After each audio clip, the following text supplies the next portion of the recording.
Rumiñahui's story begins in the final, trembling days of a world that had stood unbroken for centuries. He was a general of the Inca Empire, a man raised in a culture defined by discipline, loyalty, and a fierce sense of duty to the Sapa Inca.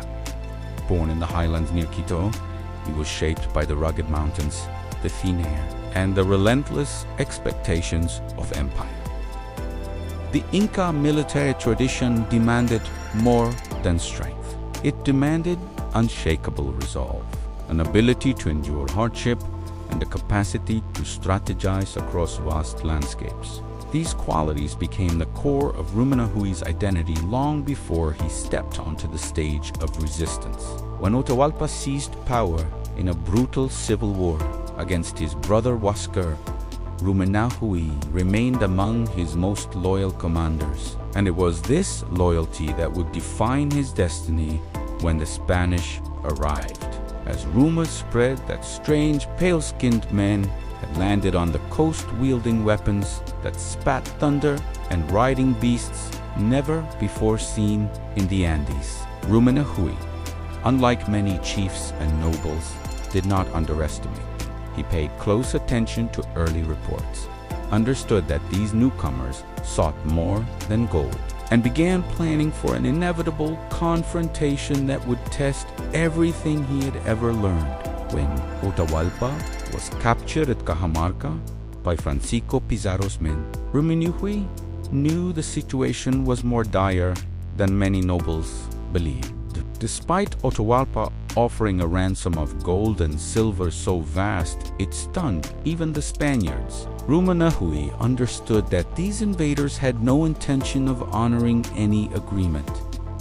He recognized that the Spanish aim was conquest, not negotiation. So while others hesitated, Rumiñahui acted. He began consolidating troops in the northern territories, strengthening defenses, gathering intelligence, and preparing Quito for war. His loyalty to Atahualpa was absolute, and when news arrived that the Spanish had executed the emperor, Rumiñahui's focus tightened into something cold and unbreakable.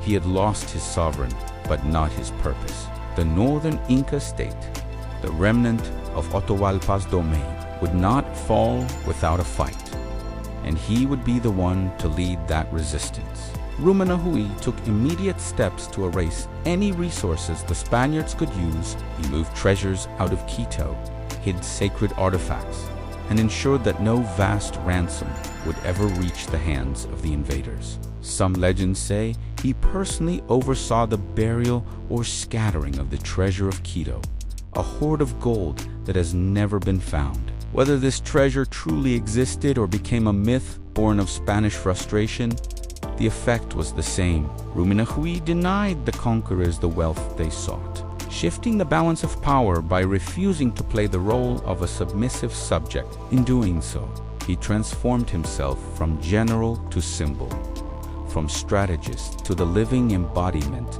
of Andean defiance. As the Spanish forces advanced northward, Rumiñahui enacted a scorched-earth strategy only a commander trained in long campaigns could execute. He evacuated entire populations, moved food supplies into secure mountain redoubts, and destroyed fields that could feed enemy troops. He forced the invaders to chase ghosts across rugged terrain while his own armies maneuvered with precision. His tactics were rooted in Inca logistics, a system that, for generations, allowed rapid troop movement through the empire's vast network of roads and rope bridges. Now, that same system became a weapon against the newcomers who did not understand the land they were attempting to conquer. Rumiñahui's soldiers struck quickly and vanished, using the mountains as allies and the forests as shields. Ambushes became routine, and even when the Spanish pushed closer to Quito, they did so exhausted and demoralized. Inside Quito, Rumiñahui made one of the most dramatic decisions of his career. Knowing the Spanish were closing in, he refused to give them the satisfaction of capturing the city intact. He ordered Quito to be burned, Flames rose against the Andean sky as temples, storehouses, and administrative centers collapsed into ash. This act shocked the Spanish, who believed they were marching toward a golden capital rich with plunder. Instead, they found smoldering ruins and a people united behind a leader who would rather destroy his own capital than surrender it. The burning of Quito became one of the most iconic moments of indigenous resistance in the Andes. It demonstrated that Rumiñahui understood psychological warfare as well as physical strategy. It reinforced to his people that submission was not an option, and reminded the Spanish that they faced an enemy with nothing left to lose. Despite the destruction of the city, Rumiñahui continued to command fierce resistance in the surrounding regions. He reorganized his warriors, many of whom were veterans of the Civil War and accustomed to fighting under harsh conditions. Under his leadership, the northern Inca forces launched coordinated attacks on Spanish supply lines, ambushed cavalry units, and disrupted communication routes. The Spanish, frustrated and increasingly desperate, found themselves unable to decisively defeat the general. His knowledge of the terrain, his mastery of tactical retreat and counterattack, and his unwavering resolve kept the resistance alive longer than many historians acknowledge. Even when outnumbered and outgunned, he adapted quickly, turning every ridge, valley, and forest path into a battlefield where the Spanish held no advantage. But the empire the Spaniards sought to conquer was already fractured by civil war, disease, and the trauma of Atahualpa's execution. Rumiñahui could delay the fall of the northern Inca state, but he could not halt the tide forever. Eventually, rival factions, betrayals, and desperate circumstances weakened his network of support. Some leaders who once pledged loyalty began negotiating with the Spanish, seeing them as the inevitable new rulers. Others feared the brutal reprisals the Spanish had already demonstrated in other regions. Little by little, the circle around Rumiñahui tightened, not because he fought, but because the political world around him collapsed under pressures no single general could reverse. In the end, Rumiñahui was captured by the Spanish after an intense pursuit. His capture was not the result of military defeat, but the combined effects of betrayal and the overwhelming weight of an empire unraveling at the seams, even in captivity. He refused to reveal the location of the alleged treasure of Quito. The Spanish tortured him, insisting that he disclose its whereabouts, but he never broke.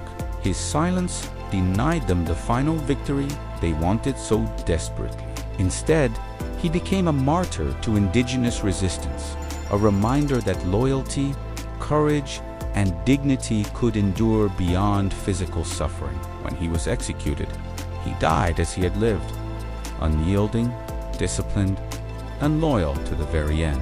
Rumiñahui's legacy has grown stronger through the centuries. In Ecuador, he is celebrated as a national hero, not merely for his military skill, but for his willingness to sacrifice everything to protect his people. His story represents the refusal to submit, the decision to fight even when the outcome seems certain, and the belief that resistance has value even in defeat. He is a symbol of a world that refused to disappear quietly, a leader who understood that empires rise and fall, but courage leaves a mark that lasts far longer.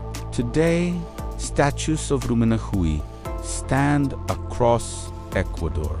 His name is woven into streets, provinces, and schools, and his spirit shapes the national identity. His resistance is studied not just as a moment in history, but as a testament to the enduring strength of indigenous heritage. His life reminds us that leadership is not defined by power or title, but by the willingness to stand firm when everything around you is collapsing. In the end, Rumiñahui fought not just for empire, but for dignity, sovereignty, and the right of his people to determine their own destiny.